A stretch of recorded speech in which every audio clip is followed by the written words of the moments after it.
Ka një lajm të fundit që thuhet që Netanyahu ka shprehur, se thuash, një mos dakordësi indirekte dhe direkte me Donald Trump, dhe thotë që ne nuk e ishim nga lista e zezë e eliminimit udhëheqësin suprem Tiranit Khomeini.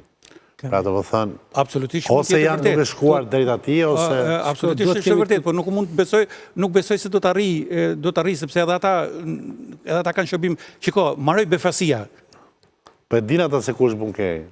Po nuk besoj se ka një bunker, vetëm një bunker ata që u marrën.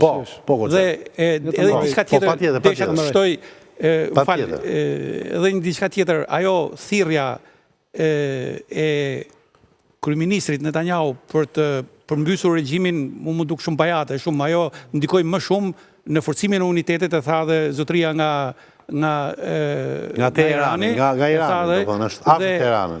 Edhe nuk është as me logjikat e strategëve ushtarak, domethënë, aq sa njohim, regjimi përmbyset kur shkel kama ushtarit. Kama ushtarit është shumë larg më shkel atje, sepse janë 1300 km larg njëri tjetrit.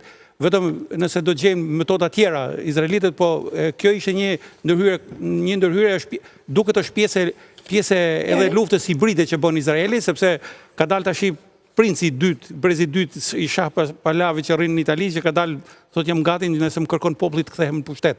Është pjesë e dinamikës të luftës psikologjike. Është trashëgimtar legjitim është ai? Po.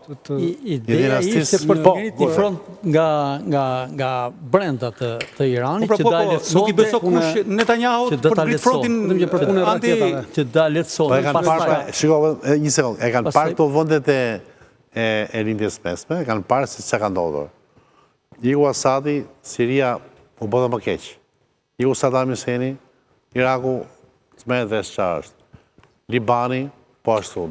Kjo është katastrofë tjetër, pasaj nëse nuk merë parasysh se që do ndodhi me pas. Ngri popullin kundër një elite reakcionare, që mund të jenë vërtet, ose reakcionare, ose po themi antidemokratike tjetëra, dhe në vend që do të mirë, bëhet më keq. U ngritën libianët se nuk kishin Facebook, tash s'kan as Facebook, jo Facebook.